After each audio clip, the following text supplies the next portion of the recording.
Hello friends, नमस्कार। स्वागत है आप सभी का आपके अपने channel triple C by first study पर। तो आप सभी के लिए आज से ट्रिपल सी के न्यू बैच स्टार्ट हो चुके हैं और इस पूरी सीरीज में हम आप सभी को जो भी क्लास देंगे वो सभी चैप्टर वाइज होंगे।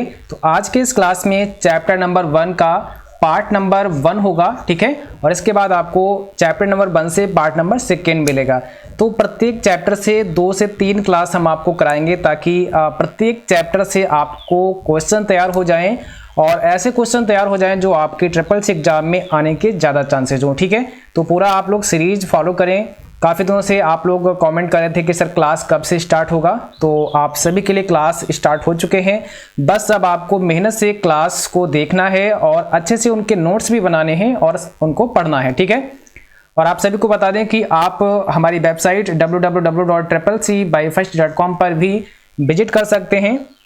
यहाँ पर आप सभी को ढेर सारे मॉक टेस्ट मिल जाएंगे और वो मॉक टेस्ट आपको हिंदी और इंग्लिश दोनों लैंग्वेज में मिल जाएंगे।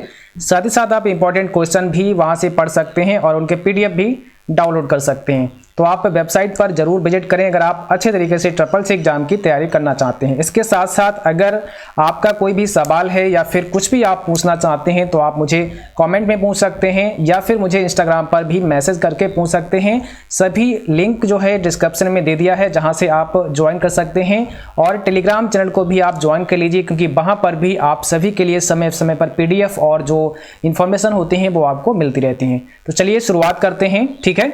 और जो साथी ऐसे हैं जिन्होंने अभी तक क्लास नहीं किए हैं, मीन्स ट्रिपल सी अभी तक उन्होंने कुछ भी नहीं पढ़ा है, ठीक है। तो बहुत सारे हमारे पास ऐसे कमेंट आते हैं कि सर हमने अभी तक बिल्कुल भी नहीं पढ़ा है, अब हमें बताइए कि हम अपनी तैयारी कैसे करें। तो कोई भी दिक्कत नहीं है, यहाँ पर हम बिल्कुल आपको बेसिक से आगे लेकर चलेंगे, ठीक है।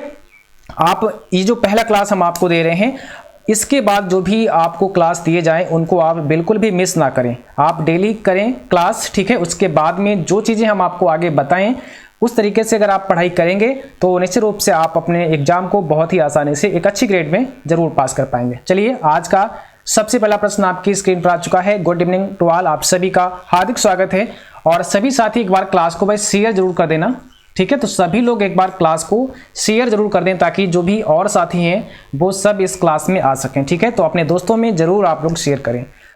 क्वेश्चन आपसे पूछा है आउटपुट डिवाइस संभव करती है, ध्यान से समझना है, उसके बाद आपको जवाब करना है। आउटपुट डिवाइस संभव करती है, क्या संभव करती है?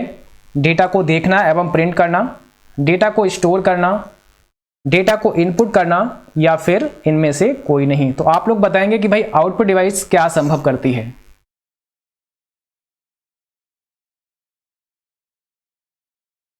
तो देखो यहाँ पर जो आपका सही जवाब बनेगा वो ऑप्शन पहला हो जाएगा, डेटा को देखना एवं प्रिंट करना, ये आउटपुट डिवाइस संभव करती है, ठीक है। होता क्या है कि जब आप कंप्यूटर में कोई इनपुट देते हैं, ठीक है, जब आप कंप्यूटर में इनपुट देते हैं उसके बाद कंप्यूटर में क्या होता है, प्रोसेस होता है और प्रोसेस होने के बाद जो उसका रिजल्ट आता है वो रिजल्ट किसी ना किसी डिवाइस के माध्यम से ही आता है। तो जिस डिवाइस से आपको रिजल्ट दिखाया जाता है कंप्यूटर में प्रोसेस होने के बाद जो रिजल्ट आपको दिखाया जाता है वो आउटपुट डिवाइस होती है। और ये रिजल्ट आपको दो प्रकार से दिखाया जाता है। एक तो आप रिजल्ट को डिस्प्ले पर देख सकते हैं, मीन्स आप डेस्कटॉप पर रिजल्ट को देख सकते हैं या फिर उसको आप एक हार्ड कॉपी में ला सकते हैं, मीन्स उसको प्रिंट कर सकते हैं, ठीक है। तो यहाँ पर क्या है, डेटा को या तो आप देख सकते हैं या फिर उसको हम प्रिंट कर सकते हैं। ये हमारी जो आउटपुट डिवाइस होती है वो संभव कराती है। और अलग अलग कार्यों के लिए अलग अलग जो डिवाइसेज हैं वो होती हैं, अलग अलग आउटपुट डिवाइसेज होती हैं। जैसे मान लिया आपको अगर आपने कोई सॉन्ग प्ले कर दिया है और उसकी अगर आप साउंड सुनना चाहते हैं तो उसके लिए आपको स्पीकर यूज करना पड़ेगा, ठीक है। तो स्पीकर भी एक प्रकार की हमारी आउटपुट डिवाइस है। अगर हमें कोई कोई डॉक्यूमेंट हमारा है जिसको हमें प्रिंट करना है तो उसके लिए हमें प्रिंटर का इस्तेमाल करना पड़ेगा। तो अलग अलग कार्यों के लिए अलग अलग प्रकार के डिवाइसेज बनाई गई हैं, ठीक है। तो यहाँ पर हमारा पहला ऑप्शन राइट हो जाएगा। चलो, आप सभी लोग अपने आंसर कमेंट में किया करो और आंसर जिस भी क्वेश्चन का आप लोग करते हैं उसका क्वेश्चन नंबर भी आप लोग डाल दिया करो ताकि हम ये चीज़ देख सकें कि आप लोगों के कैसे कैसे आंसर आ रहे हैं, ठीक है, ताकि हमें भी पता चल पाए कि आप लोग कौन से क्वेश्चन का जवाब कर रहे हैं, ठीक है। और पूरे मन से आपको पढ़ना है, मेहनत से पढ़ना है। इसके बाद, इस सीरीज के बाद हम आप सभी के लिए मिक्स टेस्ट भी कराएंगे, जो कि आपके लिए बहुत ही इंपॉर्टेंट होंगे, क्योंकि उसमें वो सारे क्वेश्चन हम रखेंगे जो पिछले एग्जाम से पूछे जा चुके हैं।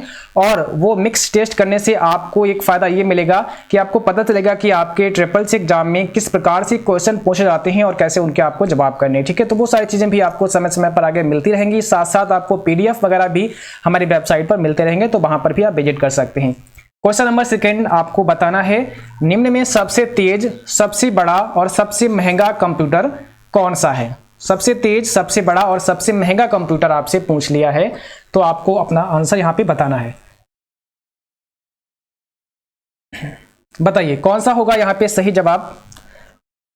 भाई लाइक कर देना, सभी साथी जो भी आ चुके हैं लाइक कर देना। लाइक शेयर में बिल्कुल भी आप लोग कंजूसी मत करना, ठीक है। अधिक से अधिक आप लोग शेयर करना और लाइक सभी लोग करना। तो यहां पर जो हो जाएगा ऑप्शन नंबर डी हो जाएगा आपका सुपर कंप्यूटर, जो सबसे तेज भी है, सबसे बड़ा भी है और सबसे महंगा भी है, ठीक है। तो यहां पर आपका ऑप्शन नंबर डी हो जाएगा।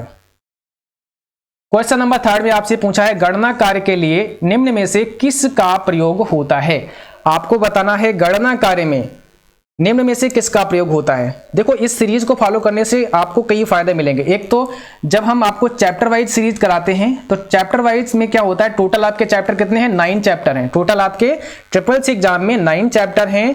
तो प्रत्येक चैप्टर से हम कम से कम 2 या 3 क्लास आपको देंगे, ठीक है। तो यहां से जितने भी चैप्टर हैं उन सभी से वो सारे क्वेश्चन आप तक पहुंच सकेंगे जो आपसे पूछे जा सकते हैं। जहां जहां से क्वेश्चन बन सकते हैं वो सब आपके सामने आ जाएंगे। तो एक सीरीज को फॉलो करें आप, ये पूरा सीरीज जब करेंगे तो सारी चीजें आपको समझ में आएंगी। और इसके जस्ट बाद फिर मिक्स टेस्ट स्टार्ट करेंगे, तो आप एक तरीके से और अपने आप को इंप्रूव कर सकते हैं, ठीक है। तो अब जवाब हमारा क्या होगा, यहाँ पे ऑप्शन नंबर सी हो जाएगा, ALU। देखिए गणना कार्य के लिए निम्न में से किसका प्रयोग होता है। तो गणना के लिए किसका प्रयोग होता है, अर्थमेटिक लॉजिक यूनिट का होता है। यानी कि यहां पर हमारा जो राइट आंसर बनेगा वो बनेगा ALU, ध्यान रखना है, ठीक है। चलो क्वेश्चन नंबर 4 में आप लोग बताएंगे इंडिया का पहला सुपर कंप्यूटर का नाम। अब इंडिया का पहला सुपर कंप्यूटर आपसे पूछ लिया है, कौन सा है, उसका नाम आपको बताना है।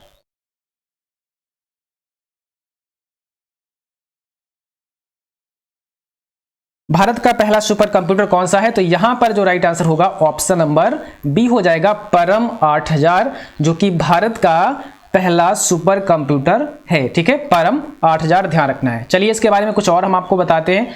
First super computer of India परम, ठीक है।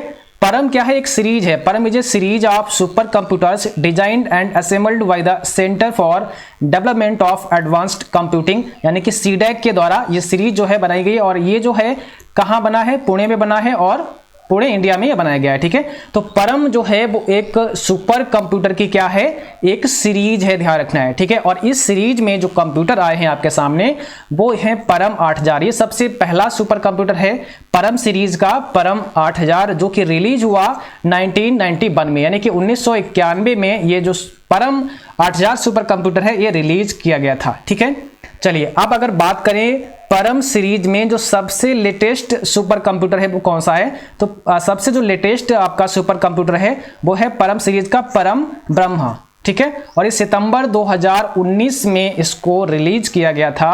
और इसकी जो स्टोरेज कैपेसिटी है वो 1 PB है, ध्यान रखना है, 1 PB इसकी स्टोरेज कैपेसिटी है, ठीक है। तो ध्यान रखना है कि सबसे जो लेटेस्ट है परम सीरीज का वो है परम ब्रह्मा। और परम एक सीरीज है जिसमें सबसे पहला जो कंप्यूटर बना वो है परम 8000, जो कि भारत का एक सुपर कंप्यूटर है और ये 1991 में डेवलप किया गया। आगे बढ़ते हैं क्वेश्चन नंबर 5 पर। और अब आपसे पूछा है निम्न में सबसे कॉमन पॉइंटिंग इनपुट डिवाइस कौन सी है। टच पैड है, टच स्क्रीन है, माउस है या ट्रैक बॉल है, कौन सी है। देखो एक चीज, क्योंकि ये पहली क्लास है इसलिए हम एक चीज और आपको बताना चाहेंगे। हमारी जो क्लास होती है वो लगभग 20 से 30 मिनट की होंगी, ठीक है। मैक्सिमम मान के चलिए कि मैक्सिमम जो समय रहेगा वो 30 मिनट का रहेगा। तो हम आपसे एक रिक्वेस्ट करते हैं ताकि आपका रिजल्ट और बेहतर हो पाए, ठीक है। पहली क्लास है इसलिए हम और आपसे कह रहे हैं, क्योंकि पहली ही क्लास से आपको विधिवत तरीके से ये जो 30 मिनट का समय है, इस समय का 100% 100% आपको अपने क्लास पर फोकस करना है, ठीक है। जितनी चीज़ें हम आपको बताएं, जो चीज़ें हम आपको पढ़ाएं, उस पर 100% आपको फोकस करना है। ये थोड़ा सा हमारा भी आप बात मान के चलें। वैसे आपकी मर्जी, ठीक है, आप जो चाहे वो कर सकते हैं, आप चाहे पढ़ें चाहे कमेंट पर ध्यान दें, वो आपकी मर्जी है। लेकिन मेरा ये सजेशन आपसे है कि आप जो ये 30 मिनट का समय आप यहाँ पर दे रहे हैं, उस 30 मिनट में पूरा फोकस अगर आप अपने क्लास पर करेंगे तो आपका रिजल्ट निश्चित रूप से बेस्ट होगा। क्योंकि अगर आप नहीं करेंगे तो कोई तो ऐसा होगा आपके अलावा जो 100% दे रहा होगा, ठीक है, और जब उसका रिजल्ट आएगा तब आपको पश्चाताप होगा। इसलिए आप 100% अपना जो समय है उस पर पूरा फोकस करें, 100% क्लास पर, ठीक है। फिलहाल चलिए आगे बढ़ते हैं और हमारा जो जवाब है वो आपको कमेंट बॉक्स में बताना है कि इसमें से कॉमन पॉइंटिंग इनपुट डिवाइस कौन सी है।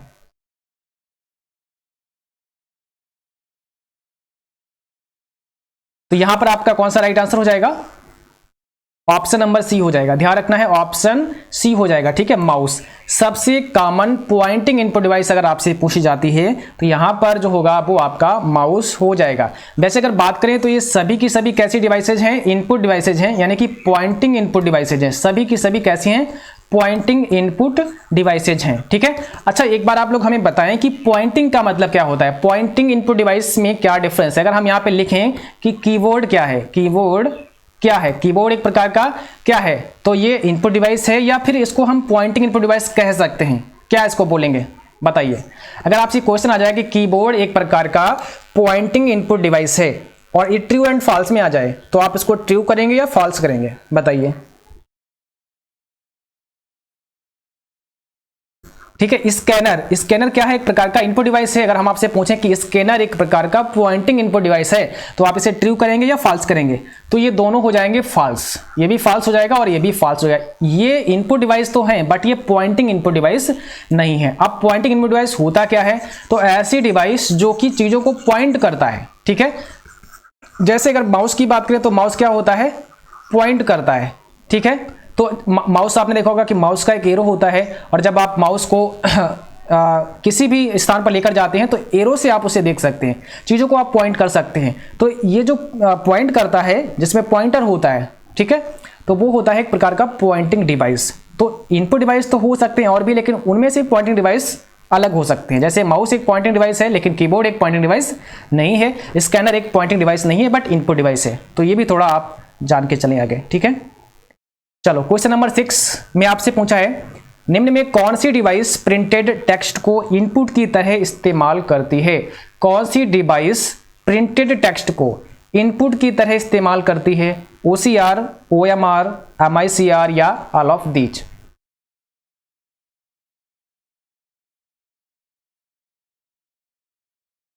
तो यहां पर सही जवाब होगा ऑप्शन पहला, ठीक है, OCR, ऑप्टिकल कैरेक्टर रिकॉग्निशन। पहला ऑप्शन आपका यहां पे करेक्ट हो जाएगा।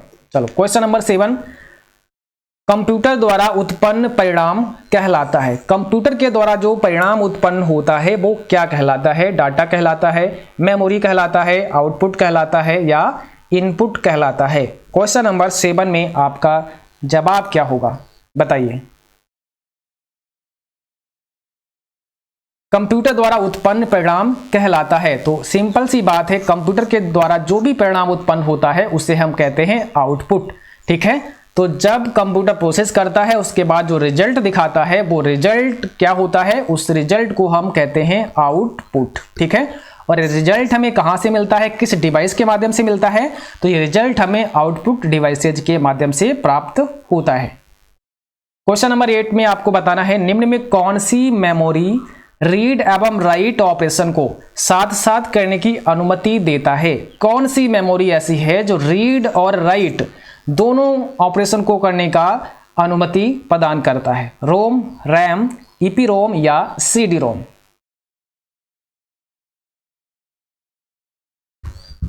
कौन सा होगा यहाँ पे आपका सही जवाब क्वेश्चन नंबर 8 का?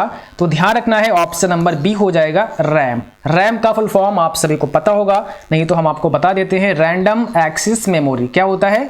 रैंडम एक्सेस मेमोरी, ठीक है। और रोम का मतलब क्या होता है? Read only memory. ध्यान रखना है, रीड ओनली मेमोरी। तो आपसे पूछा है कि कौन सी मेमोरी रीड एवं राइट ऑपरेशन को साथ साथ करने की अनुमति देता है, तो यहां पर जो जवाब आपका होगा वो होगा ऑप्शन बी, रैम। रैम में आप रीड भी कर सकते हैं डेटा को और राइट भी कर सकते हैं, बट रोम में केवल आप रीड कर सकते हैं, इसमें राइट नहीं कर सकते हैं। एक चीज और आपको बता दें कि जो रैंडम एक्सेस मेमोरी है यानी कि जो रैम है, इसको हम वॉलेटाइल मेमोरी के नाम से भी जानते हैं, वॉलेटाइल। ठीक है, अगर आपसे पूछा जाता है कि निम्न में कौन सी एक वॉलेटाइल मेमोरी है, तो रैम एक वॉलेटाइल होती है और जो आपका रोम होता है ये होता है नॉन वॉलेटाइल। ध्यान रखना है, नॉन वॉलेटाइल होता है। इन चीजों को भी आप ध्यान रखना। हम बिल्कुल आपको बेसिक से लेके चलेंगे ताकि जो हमारे नए बच्चे हैं, नए साथी हैं, जिन्होंने अभी ट्रिपल सी के बारे में कुछ भी नहीं पढ़ा है, उनको भी दिक्कत ना हो। इसीलिए मैंने चैप्टर वाइज इस सीरीज को प्रारंभ किया है ताकि चैप्टर 1 से लेकर चैप्टर 9 तक के हम बहुत सारे इंपॉर्टेंट क्वेश्चन आप तक शेयर कर पाएं, जो आपको पढ़ना बहुत जरूरी है अपने ट्रिपल सी एग्जाम को पास करने के लिए। ठीक है, चलो अब नेक्स्ट क्वेश्चन आपकी स्क्रीन पर ये रहा। पूछा क्या है, कंप्यूटर का कौन सा कंपोनेंट कंप्यूटर का मस्तिष्क कहलाता है? बताइए, कंप्यूटर का कौन सा कंपोनेंट कंप्यूटर का मस्तिष्क यानी कि ब्रेन कहलाता है? मॉनिटर, सीपीयू, कीबोर्ड या माउस? तो ये तो बच्चों वाला प्रश्न हो गया, शायद सभी को पता होगा कि कंप्यूटर का मस्तिष्क किसे कहा जाता है। भाई सिंपल सी बात है, यहाँ पे क्या हो जाएगा, ऑप्शन बी हो जाएगा। ठीक है, ऑप्शन नंबर बी, सीपीयू। जो सेंट्रल प्रोसेसिंग यूनिट होता है, सीपीयू होता है, उसे कंप्यूटर का मस्तिष्क यानी कि कंप्यूटर का ब्रेन कहा जाता है। ठीक है, चलिए क्वेश्चन नंबर 10 आपके स्क्रीन पर है। आप पूछा क्या है आपसे, जब कोई कंप्यूटर रिपोर्ट प्रिंट करता है तो वह कहलाता है। जब कोई कंप्यूटर रिपोर्ट प्रिंट करता है, कोई डॉक्यूमेंट प्रिंट करता है, तो उस प्रिंट डॉक्यूमेंट को, जो प्रिंट आउट आपने निकाला है, उसको क्या कहा जाता है? हार्ड कॉपी कहा जाता है, सॉफ्ट कॉपी कहा जाता है, सिस्टम कॉपी कहा जाता है, या फिर इसमें से कोई नहीं, नन ऑफ टीच? तो कौन सा होगा आपका यहां पर सही जवाब?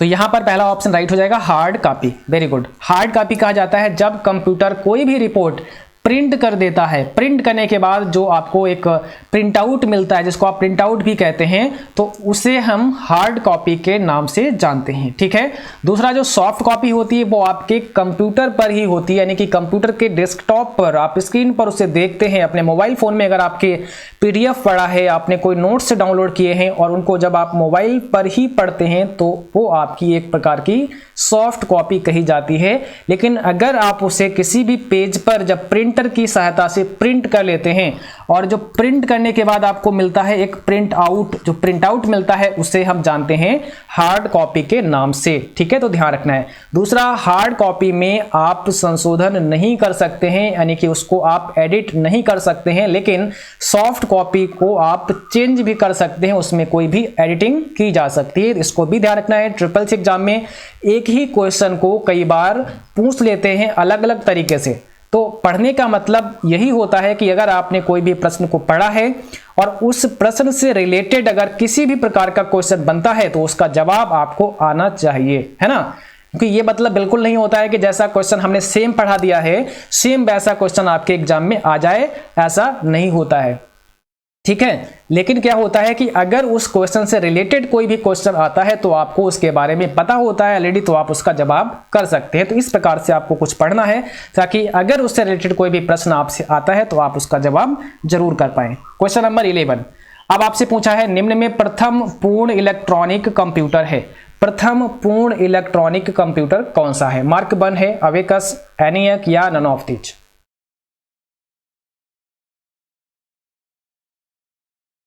तो यहां पर सही जवाब क्या हो जाएगा? एनियक हो जाएगा। ऑप्शन नंबर सी आपका राइट है। चलिए क्वेश्चन नंबर 12 में आपको बताना है, निम्न में पहला माइक्रो प्रोसेसर कौन सा है? पहला माइक्रो प्रोसेसर आपसे पूछा है, कौन सा है?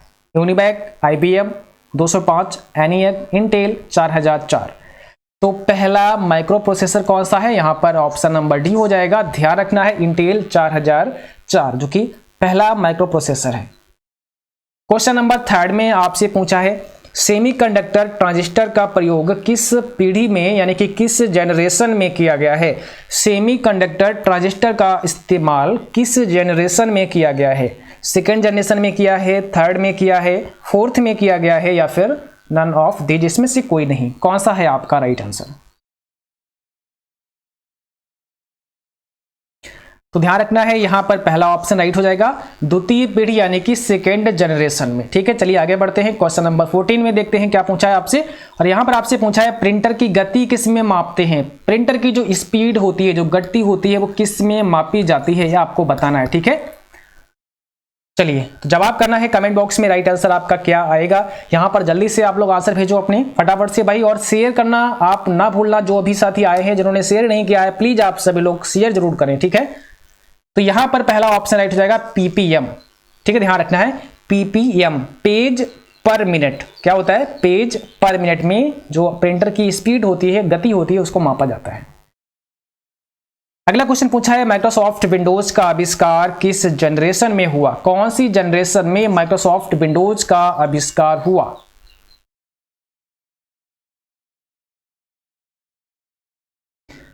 तो सही जवाब हो जाएगा यहां पर सी ऑप्शन, चतुर्थ पीढ़ी में यानी कि फोर्थ जनरेशन में। ठीक है, ध्यान रखना है फोर्थ जनरेशन में।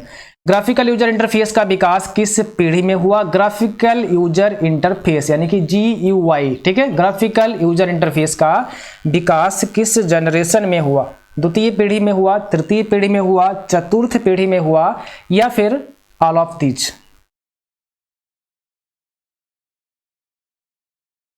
तो यहां पर भी सी ऑप्शन आपका राइट है, यहां पे भी चतुर्थ पीढ़ी यानी कि फोर्थ जनरेशन में। ठीक है, अगला प्रश्न आपसे पूछा है माउस को मदरबोर्ड पर बने किस पोर्ट से जोड़ा जाता है। माउस को, जो आपका माउस होता है, इसको मदरबोर्ड पर बने किस पोर्ट से जोड़ा जाता है। PS2, USB, सीरियल या A एंड B दोनों। ठीक है, तो अब आप बताएंगे आपका सही जवाब यहां पर क्या होगा।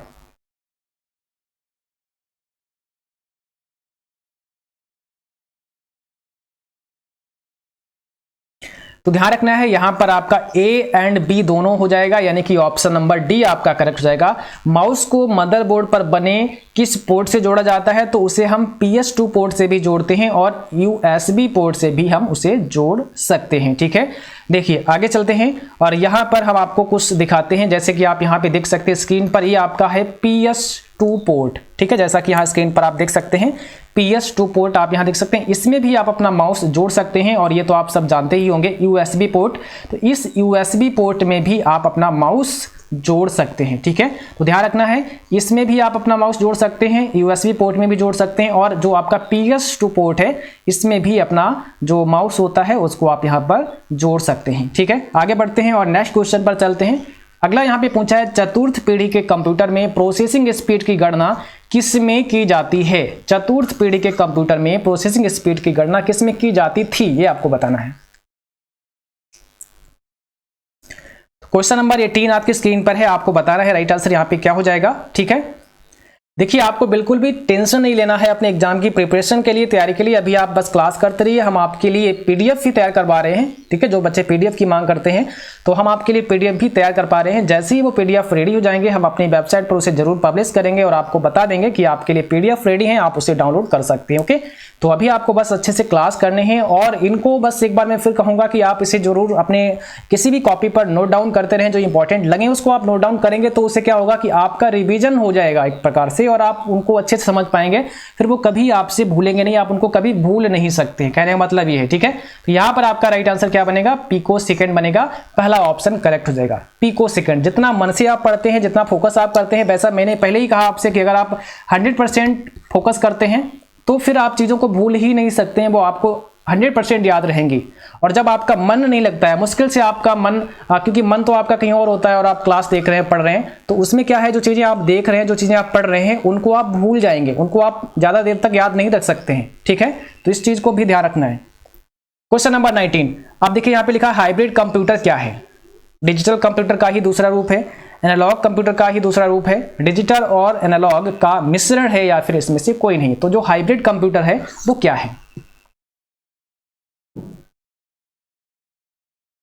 मुख्य रूप से कंप्यूटर कितने प्रकार के हैं, 3 प्रकार के हैं। एक तो हमारा डिजिटल हो गया, एनालॉग हो गया और हाइब्रिड हो गया। तो हाइब्रिड कंप्यूटर क्या होता है, आपसे पूछा, यहाँ पे कौन सा राइट आंसर हो जाएगा। तो देखिए यहाँ पे आपका सी ऑप्शन हो जाएगा, डिजिटल और एनालॉग का मिश्रण। जो आपका हाइब्रिड कंप्यूटर होता है ये डिजिटल और एनालॉग दोनों का मिश्रण होता है। ठीक है, डिजिटल कंप्यूटर और एनालॉग कंप्यूटर का मिश्रण होता है हमारा हाइब्रिड कंप्यूटर। ठीक है, क्वेश्चन नंबर 20 पूछा है आपसे, रेलवे आरक्षण केंद्र में किस कंप्यूटर का प्रयोग किया जाता है? रेलवे आरक्षण केंद्र में किस प्रकार के कंप्यूटर का प्रयोग किया जाता है? मेन फ्रेम, मिनी, माइक्रो और सुपर कंप्यूटर। और ये सभी कंप्यूटर डिजिटल कंप्यूटर के अंतर्गत आते हैं, डिजिटल कंप्यूटर के अंतर्गत आते हैं। ठीक है, आपने देखा होगा डिजिटल कंप्यूटर आपके कितने प्रकार के होते हैं? 4 प्रकार के होते हैं। एक तो आपका मेन फ्रेम, मिनी, ठीक है, और माइक्रो कंप्यूटर, उसके बाद में सुपर कंप्यूटर। चलो, तो यहां पर आपका सही जवाब क्या हो जाएगा? मेन फ्रेम हो जाएगा। जो आपका रेलवे आरक्षण होता है या जो बहुत बड़ी बड़ी कंपनियां होती हैं या फिर आपके बैंक होते हैं, अधिकांश उनमें जो कंप्यूटर होता है वो मेन फ्रेम कंप्यूटर होता है, ध्यान रखना है। अगला क्वेश्चन आपसे पूछा है, प्लॉटर कितने प्रकार के होते हैं? प्लॉटर कितने प्रकार के होते हैं? 1, 2, 3 या 4? बताइए। प्लॉटर के प्रकार पूछे यहाँ पे। प्लॉटर एक प्रकार का क्या है? आउटपुट डिवाइस है। कैसा डिवाइस है? एक प्रकार का आउटपुट डिवाइस है, ध्यान रखना है। तो ये प्लॉटर कितने प्रकार का होता है? तो यहां पर सही जवाब हो जाएगा ऑप्शन बी, प्लॉटर आपका 2 प्रकार का होता है। ध्यान रखेंगे आप, 2 प्रकार का होता है। चलिए, यहां पे जैसा कि आप देख सकते हैं प्लॉटर 2 प्रकार का होता है। एक तो आपका ड्रम प्लॉटर होता है जिसको रोलर प्लॉटर भी कहते हैं, यानी कि ड्रम प्लॉटर जो है उसको हम और किस नाम से जानते हैं? उसको हम रोलर प्लॉटर के नाम से भी जानते हैं। और एक हमारा फ्लैट बेड प्लॉटर होता है। तो ध्यान रखना है, प्लॉटर निम्न में 2 प्रकार का होता है मुख्य रूप से, एक ड्रम प्लॉटर और एक फ्लैट बेड प्लॉटर। और जो ड्रम प्लॉटर होता है उसको हम रोलर प्लॉटर के नाम से भी जानते हैं। चलिए, नेक्स्ट क्वेश्चन में आपको बताना है, बातचीत को सरल बनाने में निम्न में से किसका सर्वाधिक योगदान है? बातचीत को सरल बनाने में निम्न में से किसका सर्वाधिक योगदान है? कंप्यूटर, एजुकेशन, आईटी गैजेट्स या फिर ऑल ऑफ दीज?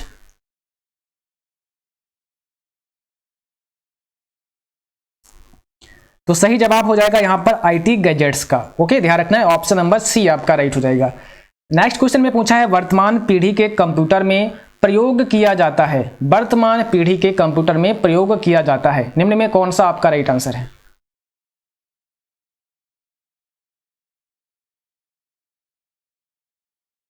तो यहां पर आपका ऑप्शन नंबर डी हो जाएगा, ULSI। ध्यान रखना है, ULSI।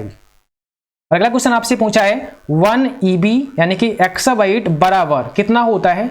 बताइए। 1024 PB, 1024 TB, 1024 GB या 1024 BB? तो 1 EB बराबर कितना होता है? तो पहला ऑप्शन यहाँ पे करेक्ट हो जाएगा। एक EB बराबर यानी कि 1 एक्साबाइट बराबर होता है 1024 पेटाबाइट यानी कि 1024 PB। 25 में आपको बताना है, लेजर प्रिंटर में प्रयोग होता है लेजर बीम, प्रकाशीय ड्रम, ठीक है, आवेशित शाही टोनर या all of these?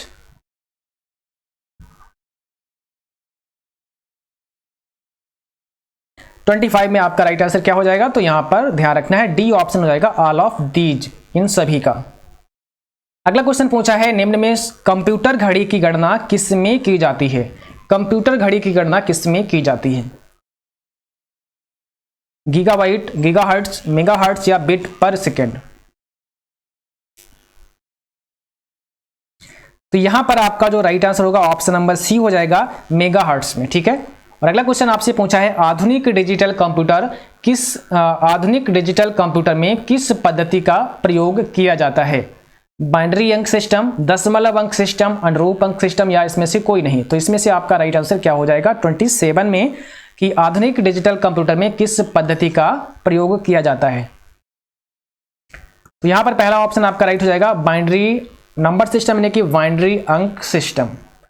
Next question में आपसे पूछा है, यूनिबैक कंप्यूटर को माइक्रोसॉफ्ट कंपनी द्वारा डेवलप किया गया था। यूनिबैक कंप्यूटर को माइक्रोसॉफ्ट कंपनी के द्वारा डेवलप किया गया था, क्या यह सही है या फिर गलत है? तो भाई ये हो जाएगा फॉल्स, आपका ऑप्शन नंबर यहां पर हो जाएगा बी करेक्ट, यानी कि ये हो जाएगा हमारा फॉल्स। और अगला क्वेश्चन पूछा है, निम्न में कौन सा इनपुट और आउटपुट डिवाइस दोनों है? तो यहां पर प्रिंटर, स्पीकर, मॉडेम और मॉनिटर है, इसमें से कौन सा इनपुट और आउटपुट दोनों है? चलो, राइट आंसर आपको कमेंट बॉक्स में लिखना है। तो यहां पर हो जाएगा सी ऑप्शन करेक्ट आपका, मॉडेम। ध्यान रखना है, मॉडेम क्या है, इनपुट का भी काम करता है और आउटपुट का भी काम करता है।